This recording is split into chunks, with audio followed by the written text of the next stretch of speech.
वजीर आला चंद्रशेखर राव ने ऐलान किया कि अगर बीआरएस मरकज में बरसर इख्तिदार आई तो अग्निपथ स्कीम को मंसूख कर दिया जाएगा और पुराने सिस्टम को बहाल कर दिया जाएगा।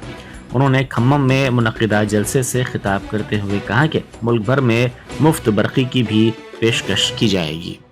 అగ్నిపథ్ను కూడా రద్దు చేస్తాం తప్పకుండా। సైన్యంలో జరిగే నియామకాలు ఒక పద్ధతి ఉండాలి, సైన్యానికి ఒక సిస్టమ్ ఉండాలి। దానిలో కూడా ఏలు పెట్టి తెలివి తక్కువ విధానంతోని అగ్నిపథ్ అనే పేరు పెట్టినారు। దాన్ని కూడా రేపు విపక్షాల ప్రభుత్వం రద్దు చేసి తీరుతుంది ఖచ్చితంగా। బీఆర్ఎస్ ఆధ్వర్యంలో పాత పద్ధతుల్ని కొనసాగిస్తారు। दिल्ली के वजीर आला अरविंद केजरीवाल ने कहा है कि आंखों की रोशनी प्रोग्राम दिल्ली में भी मुतारफ करवाया जाएगा। उन्होंने खम्मम में जलसे से खिताब करते हुए कहा कि अगर हम लड़ने के बजाय मुल्क में एक दूसरे से बात करेंगे और एक दूसरे से सीखने की कोशिश करेंगे तो मुल्क तरक्की कर सकता है। उन्होंने कहा कि पहली मर्तबा मुल्क में उम्मीद की किरण जाग रही है, जिसमें बाज रियासतों के वज़ीर आला मुत्तहद हो रहे हैं। मुझे नहीं पता आप लोगों को पता है कि नहीं पता कि आपके मुख्यमंत्री ने आज एक बहुत शानदार कार्यक्रम शुरू किया है। आपकी सब लोगों की आंखों का चेकअप कराया जाएगा। तेलंगाना में 4 करोड़ लोग रहते हैं, 4 करोड़ लोग। सब लोगों की, बच्चों की, बूढ़ों की, आदमी की, औरत की, इस धर्म की, उस धर्म की, अमीर की, गरीब की, सब लोगों की आंखों का चेकअप केसीआर साहब मुफ्त में कराने जा रहे हैं। उस कार्यक्रम का आज शुभारंभ हुआ। जिसकी आंखों में डिफेक्ट मिलेगा उसको मुफ्त में दवाई दी जाएगी। जिसे चश्मे की जरूरत होगी उसे मुफ्त में चश्मा दिया जाएगा, और अगर किसी की आंखों में ऑपरेशन करने की जरूरत होगी तो उसका मुफ्त में ऑपरेशन किया जाएगा। शानदार प्रोग्राम है कि नहीं है? आज हम लोग यहां से सीख के जा रहे हैं। मैं वापस दिल्ली जाके इस पूरे कार्यक्रम को दिल्ली में भी लागू करूंगा। फिर केसीआर साहब ने हमें ये बिल्डिंग दिखाई। तेलंगाना में 33 जिले हैं, 33 डिस्ट्रिक्ट्स। उसमें से 17 डिस्ट्रिक्ट्स में उन्होंने बताया कि डिस्ट्रिक्ट इंटीग्रेटेड ऑफिशियल कॉम्प्लेक्स बन चुका है। मतलब ये इस बिल्डिंग में जिले के लेवल के सारे ऑफिसेज हैं। कलेक्टर भी यही है, सिंचाई विभाग भी यही है, तहसीलदार भी है। सारे विभाग इसी बिल्डिंग के अंदर हैं, ताकि अगर कोई नागरिक आए तो उसे जगह जगह धक्के ना खाने पड़े। सारे काम एक बारी वो यहां पे आए और उसका काम हो जाए। ये भी बहुत अच्छा कॉन्सेप्ट है, इसको भी हम लोग लागू करेंगे। यूपी के साबिक वजीर आला अखिलेश यादव ने कहा है कि आने वाले दिनों में मुल्क के हालात तब्दील होंगे। उन्होंने खम्मम में जलसे से खिताब करते हुए कहा कि मरकजी हुकूमत बिलखुसूस बीजेपी रियासतों की मुंतखब हुकूमतों को परेशान कर रही है। उन्होंने कहा कि मरकज से जो मदद और जमहूरियत में एहतराम होना चाहिए वो एहतराम नहीं दिया जा रहा है। वक्तन फ़ौक्तन रुकावटें खड़ी की जा रही हैं, हरीफों को परेशान किया जा रहा है, उनके खिलाफ साजिशें की जा रही हैं, सवाल करने वालों को दबाया जा रहा है और उनकी छवि को भी खराब करने की कोशिशें की जा रही हैं। ये खम्मम वो धरती है जिसने हमेशा इतिहास बनाने का काम किया है। यहां के लोगों ने बड़ी से बड़ी हुकूमत नहीं होंगी, ताकतें नहीं होंगी, उनके खिलाफ अपनी आवाज उठाने का काम किया है। यहां के किसान, यहां के नौजवान, अगर किसान कभी इकट्ठे हुए हैं और अपनी आवाज को बुलंद करना पड़ा होगा तो यहां के किसान इकट्ठे होकर के अपनी आवाज बुलंद कर करके उस समय की हुकूमत को हिला के रख दिया। मुझे उम्मीद है कि आने वाले समय में जो हालात हैं देश के, जिन परिस्थितियों से हम लोग गुजर रहे हैं, जहां भारत सरकार और खासकर भारतीय जनता पार्टी, जिसकी सरकार दिल्ली में है, एक एक सरकारें जो चुनी हुई उनको परेशान कर रही है। चाहे वो आपकी सरकार हो और चाहे आपके बीआरएस की पार्टी की सरकार हो, जो सहयोग और जो मदद और जो लोकतंत्र में सम्मान मिलना चाहिए वो सरकार सम्मान नहीं दे पा रही। समय समय पर रुकावट कैसे पैदा हो, नेताओं को कैसे परेशान किया जाए, उनके खिलाफ क्या साजिश की जाए, उनके विपक्ष के लोग जो उनके सामने खड़े होकर के सवाल पूछते हैं, उनको किस षड्यंत्र से उनको दबाया जाए, उनकी छवि कैसे खराब की जाए, ये भारतीय जनता पार्टी की सोची समझी सी रणनीति के तहत काम कर रहे हैं। जो संस्थाएं हमें न्याय देना चाहती हैं, जहां से हम न्याय के लिए पुकार सकते हैं, उन संस्थाओं को भी दबाव बनाने का काम अगर कोई कर रहा है तो भारतीय जनता पार्टी कर रही है। अभी कल ही भारतीय जनता पार्टी की मीटिंग खत्म हुई है और उन्होंने कहा कि 400 दिन बाकी हैं। हमें तो लगता था कि ये सरकार तो वो है जो दावा करती थी कि हटेगी नहीं, अब तो वो स्वयं स्वीकार कर रही है कि अब 400 दिन हैं। जो सरकार अपने दिन गिनने लगे, जो सरकार अपने दिन बताने लगे, समझ लो ये 400 दिन बाद सरकार रुकने वाली नहीं है। अब तो 399 दिन बचे हैं। पंजाब के वजीर आला भगवंत मान ने कहा है कि ये मुल्क रंग बिरंगे फूलों का एक गुलदस्ता है। उन्होंने खम्मम में जलसे से खिताब करते हुए कहा कि पंजाब में रिश्वतखोरी का खात्मा कर दिया गया है। कांग्रेस के रिश्वतखोर कायदीन को जेल में डाला गया है और मुल्क को अगर नंबर 1 बनाना है तो मुल्क में सच्चाई की नीयत वाले लीडरों की जरूरत है। ये लीडर मुल्क में बहुत कम है। देश जो है वो रंग बिरंगे फूलों का देश है। मैंने पार्लियामेंट में बोला था, ये कह रहे थे, डिबेट चल रही थी, 2-2 घंटे के भाषण दे रहे थे ये बीजेपी वाले, इस समाज को ये, इस समाज को ये बरादरी, ये समाज।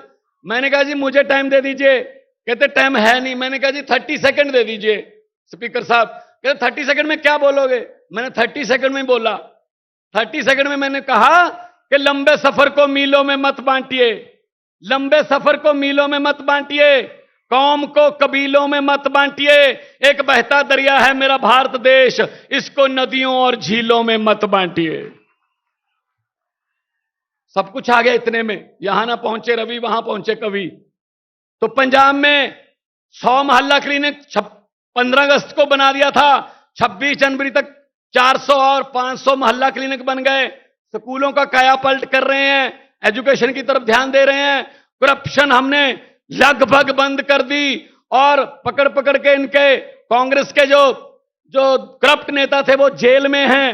और कांग्रेस के बारे में तो ये मशहूर हो गया अब कि कांग्रेस किसी भी स्टेट में चेंज नहीं है, एक्सचेंज है।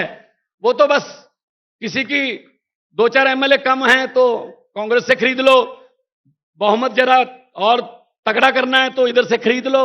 वो तो कांग्रेस को तो अपने ऑफिस पे लिख लेना चाहिए, यहां पर लोगों द्वारा जिताए गए विधायक सस्ते रेटों पर बेचे जाते हैं। यह हालत है उनकी। उनका भी उतना ही कसूर है इस देश की बर्बादी में, जो आजकल चल रही है बर्बादी। तो देश नंबर 1 बनाना है ना। सब कुछ दिया इस देश को भगवान ने, हर किस्म का मौसम दिया, पहाड़ दिए, नदियां दी, कोयला दिया, मारूथल, पानी, समंदर, क्या और इतने मेहनती लोग 130 करोड़। बस एक चीज नहीं दी, सच्ची नीयत वाले नेता बहुत कम दिए हैं। मरकजी वजीर किशन रेड्डी ने मरकज पर गुज़िश्ता रोज खम्मम के जलसे में लगाए गए इल्जामात की सख्त मजम्मत की। उन्होंने कहा कि 1 लाख करोड़ रुपए की मालियत के फार्म ऑयल को दरामद किया जा रहा है। इसको कम करने का हुकूमत हिंद ने निशाना रखा है। इसके लिए 12,000 करोड़ रुपए से मरकजी हुकूमत ने पाम ऑयल की पैदावार में इजाफे के लिए किसानों को तरगीबात दी है और कंपनियों की हौसला अफजाई की जा रही है। साथ ही फूड प्रोसेसिंग यूनिट्स में भी इजाफा किया जा रहा है। उन्होंने कहा कि दोनों रियासतों में जारी आबी तनाज़े को हल न करने का इल्ज़ाम मरकज पर लगाया जा रहा है। ताहम जब मरकजी हुकूमत की जानिब से इस सिलसिले में इजलास तलब किया जाता है तो इससे रियासती हुकूमत गैर हाजिर रहती है, जिससे मसले के हल की अदम संजीदगी जाहिर होती है। 1,00,000 కోట్ల విలువైనటువంటి ఫామ్ ఆయిల్ మనం దిగుమతి చేసుకుంటున్నాం. దాన్ని తగ్గించాలనేదే భారత ప్రభుత్వ లక్ష్యం. అందుకే ఈరోజు 12,000 కోట్ల రూపాయలతోటి భారత ప్రభుత్వం ఈ ఫామ్ ఆయిల్ యొక్క ప్రొడక్షన్ పెంచడం కోసం ఈరోజు రైతులకు ఇన్సెంటివ్స్ ఇస్తా ఉన్నాము, కంపెనీలకు పిఎల్ఐ స్కీమ్ కింద ప్రోత్సహిస్తా ఉన్నాము. అనేక రకాల ఫుడ్ ప్రాసెసింగ్ యూనిట్లను పెంచుతా ఉన్నాము. జల వివాదాలు పరిష్కారం చేయలేదు, మీటింగ్లకు దుమ్మా కొట్టేది ఆయన, మీటింగ్లు పెడితే రారు, చర్చలకు రారు, సమస్య పరిష్కారం కావాలనే చిత్తశుద్ధి మీకు ఉండదు.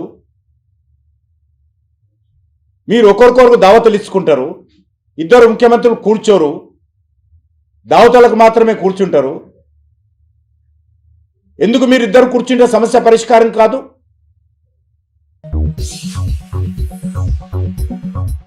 तेलंगाना कांग्रेस के सरबराह रेवंत रेड्डी ने पूछा है कि कल खम्मम में मुनक्किदा जलसे में जेडीएस लीडर कुमारस्वामी क्यों मदऊ नहीं किए गए।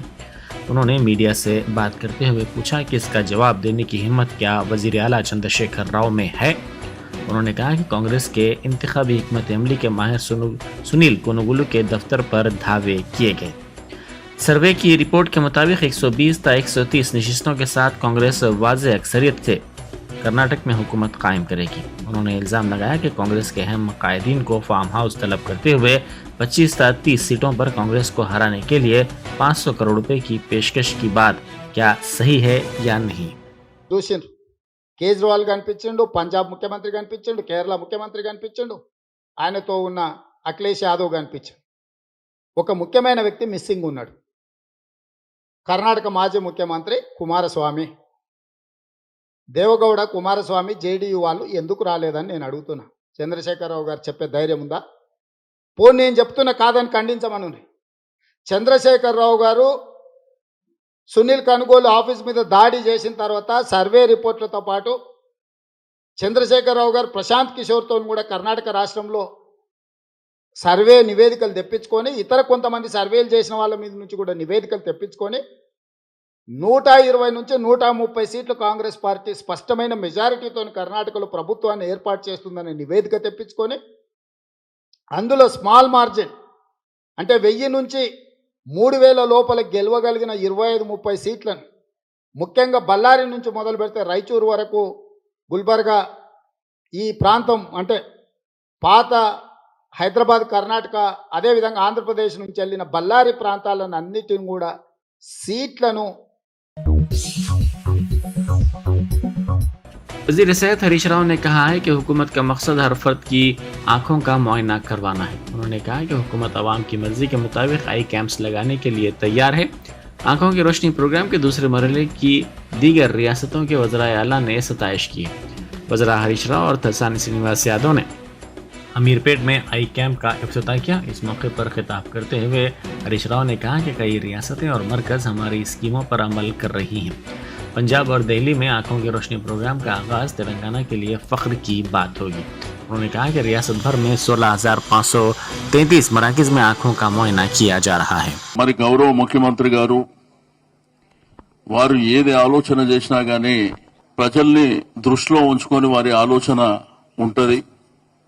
బట్ నాకు తెలిసి 75 సంవత్సరాల స్వాతంత్రం తర్వాత ఏ ప్రభుత్వాలు కూడా మరి కంటి చూపు కార్యక్రమము, కంటి వెలుగు అనేటువంటి కార్యక్రమము, అంటే మన చూపు ప్రధానమైనటువంటి అంశం మన యొక్క జీవితంలో పెద్దలు ఆరోగ్య శాఖ మంత్రులు హరీష్ అన్న డిజైన్ చేసి రాష్ట్ర వ్యాప్తంగా కూడా మీకు అందరికీ తెలుసు మరి అధికారులను సమన్వయం చేయడానికి, ప్రజాప్రతినిధులను సమన్వయం చేయడానికి, దీంతో పాటు ఎప్పటికప్పుడు వీడియో కాన్ఫరెన్స్ల ద్వారా మరి రాష్ట్ర వ్యాప్తంగా కూడా ఈ బ్రహ్మాండమైనటువంటి కార్యక్రమాన్ని రూపొందించడం జరిగింది.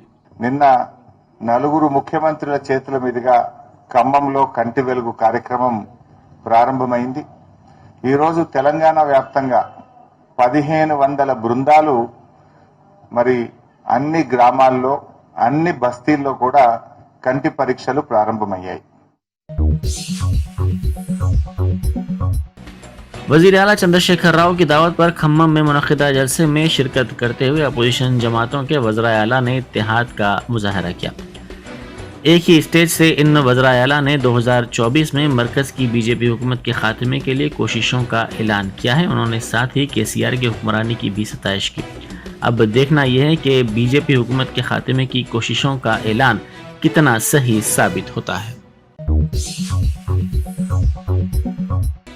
तेलंगाना में सरमायाकारी का अमल जारी है। दाऊस में आलमी माशी फोरम के इजलास के मौके पर सनतकारों के साथ सिलसिलावार तौर पर वजीर IT तारक रामाराव मुलाकातें कर रहे हैं।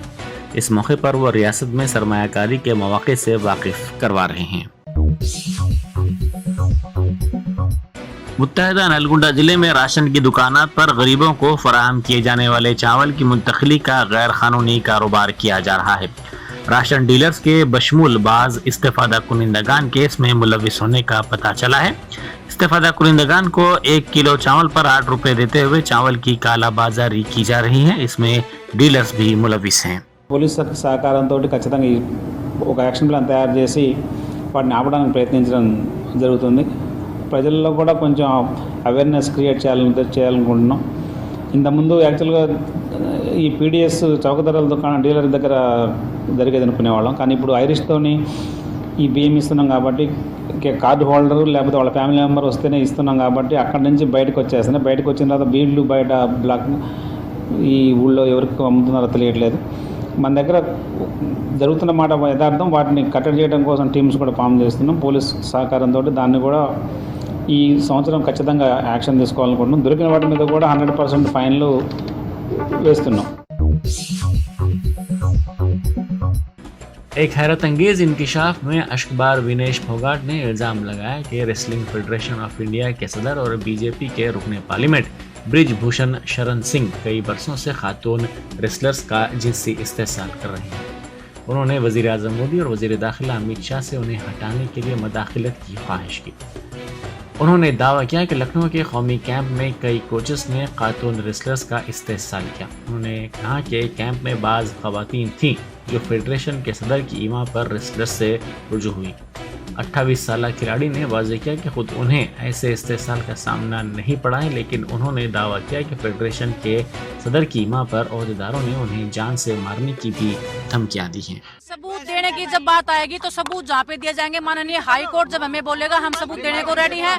देश के प्रधानमंत्री जी जब हमसे पूछेंगे हम उनको सबूत देने के लिए रेडी हैं। जो बंदे हमारे जिनके साथ हुआ है वो खुद हमारे साथ में है, तो ऐसा कोई प्रूफ देने की जरूरत नहीं है। जो बंदा जिसके साथ में हुआ साथ में ही है। రెజ్లర్ల భవిష్యత్తు సురక్షితంగా ఉండాలంటే సమాఖ్యను మొత్తం మార్చాల్సిందేనని డిమాండ్ చేశారు సాక్షి మాలిక్. కొత్త సమాఖ్య ఉనికిలోకి రావాల్సిన సమయం వచ్చిందన్నారు. ఫెడరేషన్ లో కింది స్థాయి వాళ్లు కూడా వేధింపులకు గురి చేస్తున్నారని ఆరోపించారు.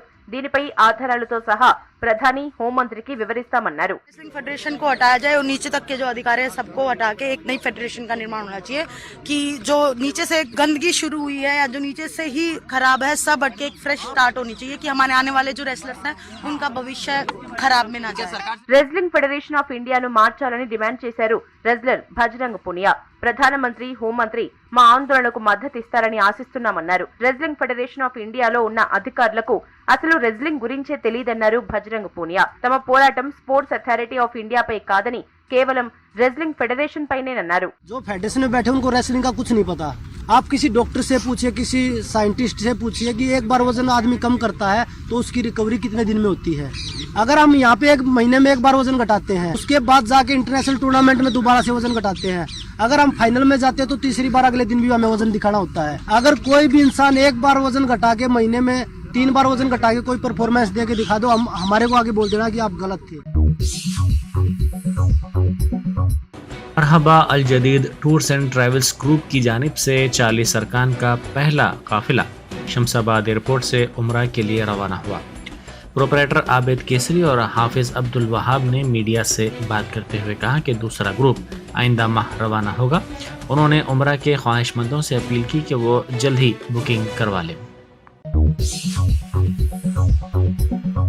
Germanton super speciality hospital, doctor Mir Jawad Zar Khan, senior experienced orthopaedic surgeon, bone fracture, joint replacement, hip replacement और स्पाइन सर्जरी कामयाबी से अंजाम दे रहे हैं। इसके अलावा neuro surgery, cardiology, gynaecology, dental, general medicine, dialysis और फिजियोथेरेपी जैसे शोबाजात में इंतहाई कामयाबी के साथ वाजबी फीस में इलाज किया जा रहा है। शेयरिंग और प्राइवेट रूम्स, अस्पताल में 24 घंटे MRI, CT scan, 2D digital x-ray, ultrasound, operation theatre, ICU और लैब की सहूलत दस्तयाब है। आपकी उम्मीदों के ऐन मुताबिक Germanten super speciality hospital, pillar number 150, Attapur, Hyderabad.